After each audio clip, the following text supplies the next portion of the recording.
اللہ تعالیٰ نے ان آیتوں میں کیا فرمایا کہ انسان بہت جلد باز ہے، بے صبرا ہے، غموں میں ڈپریشن میں چلا جاتا ہے، خوشیوں میں اترانے لگتا ہے، اپنی اوقات سے باہر اوقات بھول جاتا ہے۔ ہاں فرمایا چند علامتیں اپنے اندر پیدا کر لو، چند چیزیں، تو یہ کیفیت سے نکل جاؤ گے۔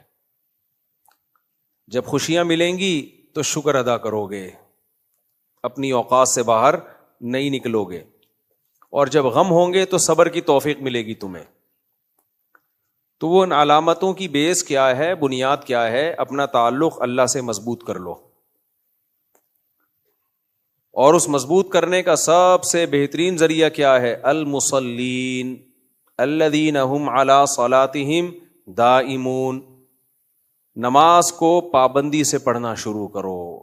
ہم میں سے سب لوگ نماز پڑھتے ہیں، کوئی جمعے میں پڑھ لیتا ہے، کوئی عید کی نماز پڑھتا ہے، کوئی آنکھ کھل گئی تو پڑھ لیتا ہے، نہیں کھلی تو نہیں پڑھتا۔ ہمارے محلے میں ایک صاحب تھے، ہم 20 25 30 سال جہاں رہے ہیں، وہ ہمیشہ فجر کی دوسری رکعت میں پہنچا کرتے تھے۔ ہم ان سے کہتے تھے یار پہلی رکعت میں کیوں نہیں؟ کہتے ہیں یار آنکھ دیر سے کھلتی ہے۔ اب نماز کا ٹائم اگر 5:15 بجے تھا تو وہ پہنچ رہے تھے دوسری رکعت میں، پھر نماز کا ٹائم آگے بڑھا 5:20 تو بھی وہ کب پہنچ رہے ہیں؟ دوسری رکعت میں۔ نماز 6 بجے ہوئی ہے تو بھی کب پہنچ رہے ہیں؟ یہ آپ کو ہر مسجد میں ایسے لوگ نظر آئیں گے، پہلی صف والے، آخری صف والے۔ تو پہلی صف والے چاہے نماز جتنا بھی پیچھے چلی جائے وہ پہلی میں ہی بیٹھے ہوئے ملیں گے آپ کو۔ دوسری والے ہمیشہ نماز جتنا آگے جائے پیچھے جائے اس سے کوئی فرق نہیں پڑتا، وہ ہمیشہ کہاں ہوں گے؟ دوسری میں ہی ہوں گے۔ ایک رکعت نکلنے والے کی ہمیشہ ایک رکعت نکلی ہوئی ہوگی فجر میں، اور کچھ گھروں میں اخپل طریقے سے پڑھ رہے ہوتے ہیں۔ تو اللہ تعالیٰ نے فرمایا کہ نہ الا المصلین، پابندی سے دائمون۔ نماز کیسے ہوگی بھائی؟ کنٹینیوسلی، پابندی سے نماز۔ نبی صلی اللہ علیہ وسلم نے فرمایا سب سے بہترین صف صف اول ہے، اور سب سے بدترین صف آخری صف ہے، جس میں کھڑے ہونے کو ہم بہت ثواب سمجھتے ہیں، کیونکہ پتہ ہے پچھلی صف میں کھڑے ہوئے امام سلام پھیرے گا فوراً پتلی گلی سے نکل جائیں گے۔ صف اول کا سب سے زیادہ ثواب ہے۔ نبی صلی اللہ علیہ وسلم نے ارشاد فرمایا کہ جو لوگ صف اول میں نماز پڑھتے ہیں، جماعت سے نماز پڑھتے ہیں، قیامت کے دن وہ خاص مقرب لوگوں میں ہوں گے۔ دیکھو جب بھی کسی بڑے کا دربار لگتا ہے، جو وی آئی پی لوگ ہوتے ہیں وہ پیچھے ہوتے ہیں یا آگے ہوتے ہیں؟ جو وی آئی پی ہوتے ہیں نا، جو وی آئی پی ہوتے ہیں بالکل ساتھ ہوتے ہیں، وی آئی پی اس سے تھوڑا سے پیچھے، اور وہ بےچارے جو بالکل لو کوالٹی کے ہوتے ہیں، ان کسی کو چپلوں میں جگہ مل رہی ہوتی ہے، کسی کو جگہ مل نہیں رہی ہوتی، کھڑے کھڑے ہوئے ہی ہوتے ہیں۔ تو اللہ تعالیٰ کا بھی ایسے دربار لگتا ہے، اور آخرت میں لگے گا۔ دنیا میں بھی دربار لگتا ہے۔ دنیا میں اللہ کا دربار کہاں لگتا ہے؟ 5 ٹائم مسجدوں میں لگتا ہے۔ تو اللہ تعالیٰ کہتے ہیں کہ جو دنیا میں میرے دربار میں آگے آگے آئے گا نا، کیونکہ ابھی میں نظر نہیں آ رہا، غیب پر ایمان لایا ہے، اور وہ میرے سامنے کھڑا ہوتا ہے، آ کے اگلی صف میں کھڑا ہوتا ہے، تو یہ کیسے ہو سکتا ہے کہ آخرت میں جب میرا دربار لگے تو میں اس کو پیچھے رکھ دوں؟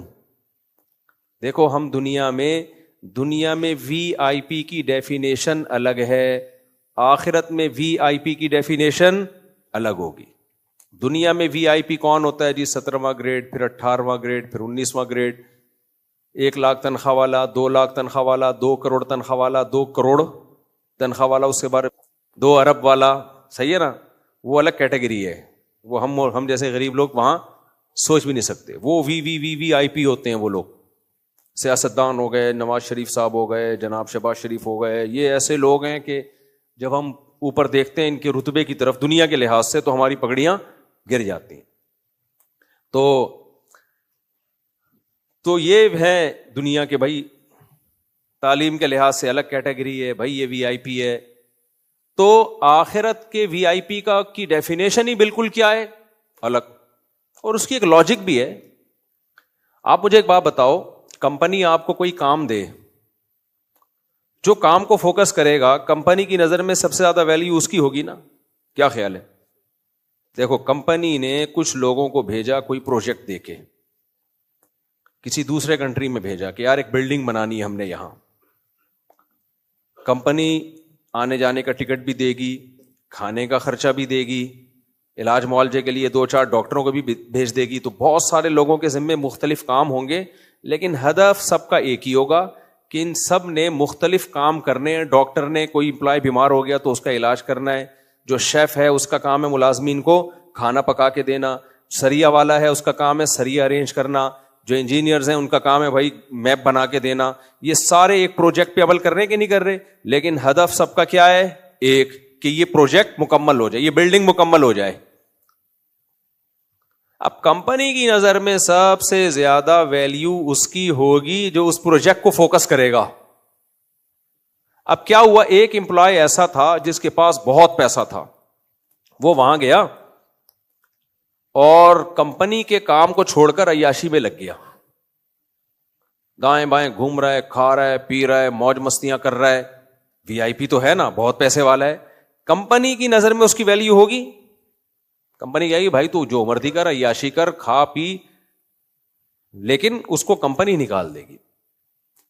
دنیا میں اصول یہ ہے کہ آپ جب کسی کے ذمے کوئی کام لگاتے ہیں تو آپ کی نظر میں ویلیو اس کی ہوتی ہے جو آپ کے ویژن کا حصہ بنے, آپ کے ویژن کی تکمیل کا ذریعہ بنے. اگر آپ کا ہدف اور آپ کے ویژن کا وہ حصہ نہیں بن رہا, وہ ہوگا بھائی بہت بڑا آدمی ہوگا, ہمارا کیا لینا دینا اس سے. لوگ کہتے ہیں نا, ابے بھائی ہوگا وہ بہت بڑا, اپنے گھر میں ہوگا, کیا خیال ہے بھائی, تو محلے کا دادا ہوگا, اپنے علاقے میں ہوگا. کہتے ہیں نا لوگ, تو محلے کا دادا ہوگا, اپنے علاقے میں ہوگا. تو بہت سخی ہوگا, اپنے علاقے میں ہوگا.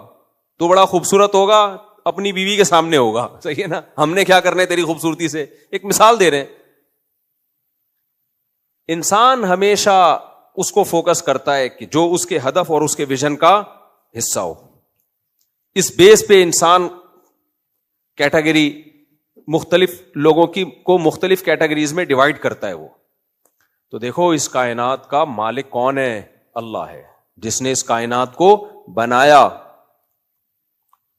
جس نے اس کائنات کو بنایا, جو کریٹر ہے. اس نے ہمیں ایک پروجیکٹ دیا ہے, لیکن اس نے لوگوں میں مختلف صلاحیتیں پیدا کی ہیں. ہر شخص اپنی صلاحیتوں کے لحاظ سے اس پروجیکٹ کی تکمیل میں لگا ہوا ہے. اللہ نے ہمیں پروجیکٹ کیا دیا ہے, اللہ نے اس پروجیکٹ کو قرآن میں مختلف طریقوں سے بیان کیا ہے. ایک جگہ اللہ نے فرمایا کہ هل اتى على الانسان حين من الدهر لم يكن شيئا مذكورا انا خلقنا الانسان من نطفة امشاج نبتليه فجعلناه سميعا بصيرا. اللہ فرماتے ہیں ہم انسان کو آزمانا چاہتے تھے, ہم نے پانی سے بنایا انسان کو, ہم چاہتے تھے ہم اس کو آزمائیں, لہذا ہم نے اس کو سننے اور دیکھنے کی, سوچنے سمجھنے کی صلاحیت دی تاکہ یہ ہماری نشانیاں اپنی آنکھوں سے دیکھے اور دیکھ کے یقین کر لے کہ یہ سب کچھ خود بخود نہیں بن سکتا. سمجھ رہے ہو کہ نہیں سمجھ رہے؟ یہ آٹومیٹیکلی اتفاق سے یہ اتنی حسین دنیا خود بخود وجود میں نہیں آ سکتی. جب وہ غور کرے گا اپنی باڈی میں, بھائی لنگس بھی بن گئے میری باڈی میں کڈنی بھی خود بخود بندر سے کیسے بن گئے, اور بندر کے کہاں سے بن گئے پھر؟ ہم اگر بندر سے بنے ہیں تو بندر کس سے بنا ہے میرے بھائی؟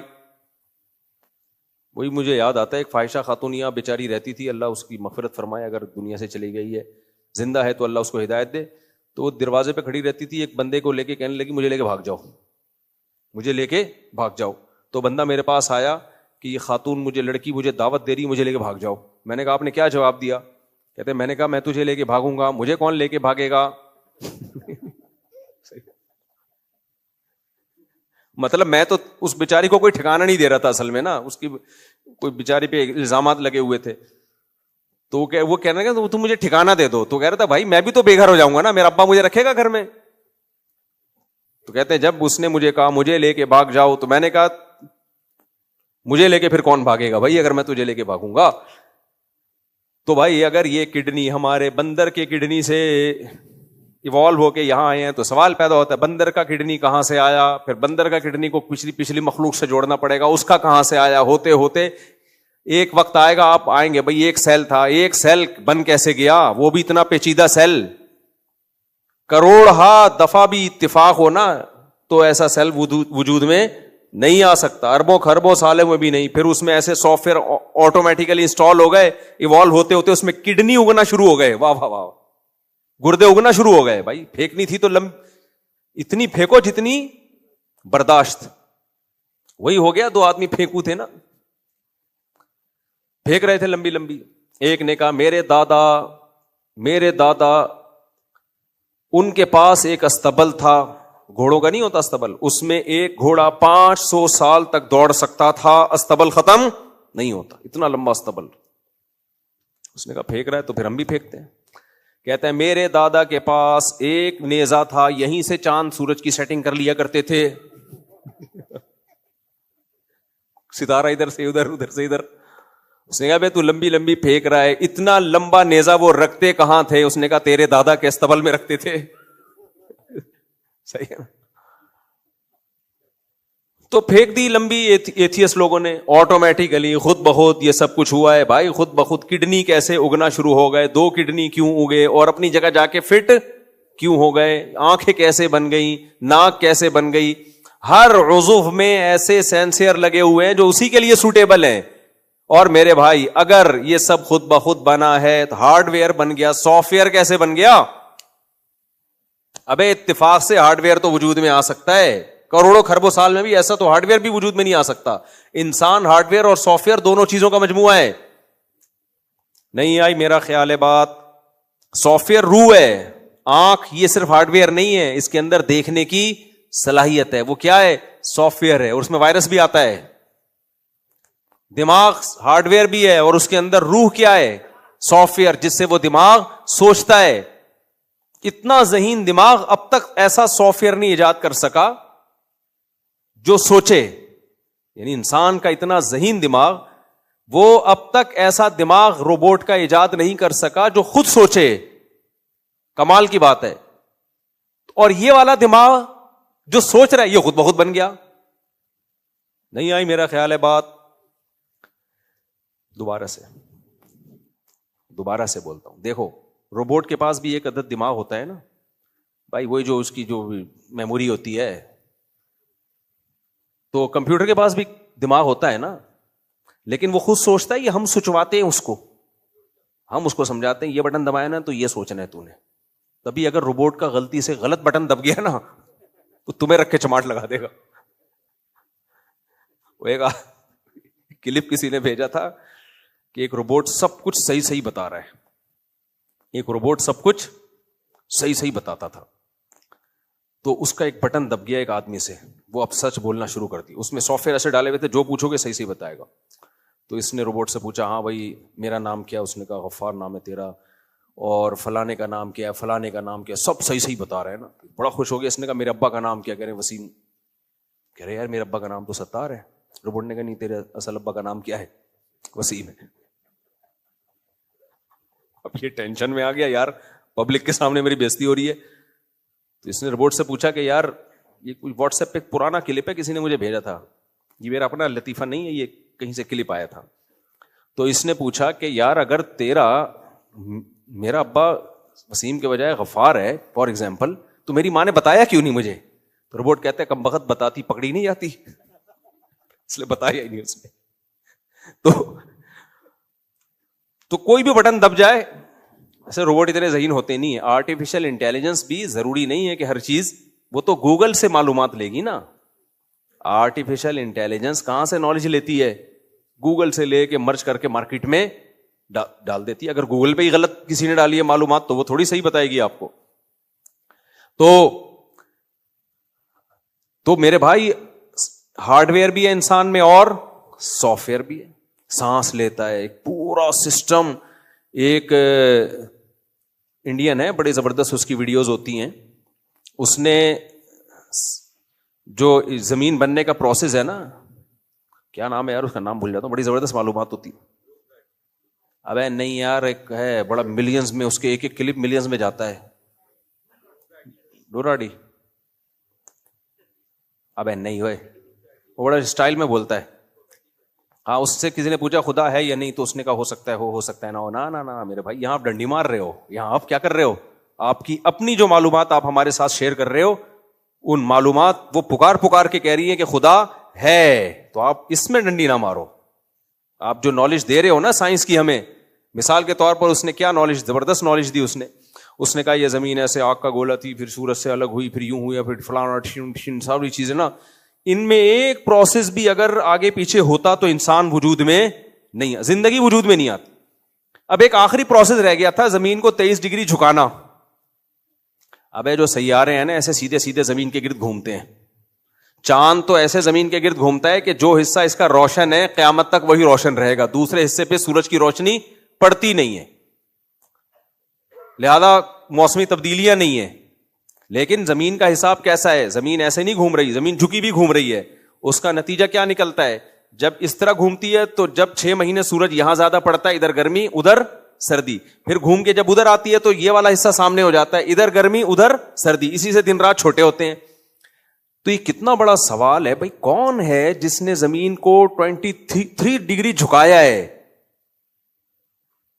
اور سیارے نہیں، ستارے نہیں جھکے ہوئے اس طریقے سے، زمین جھکی ہوئی ہے. اور اگر یہ زیادہ جھک جاتی تو موسمی تبدیلیوں میں ڈفرنس بہت زیادہ ہو جاتا، کم جھکتی تو بہت کم ہوتا، جو سوٹیبل نہیں تھا انسان کے لیے. اتنے تمیز سے جھکی ہے.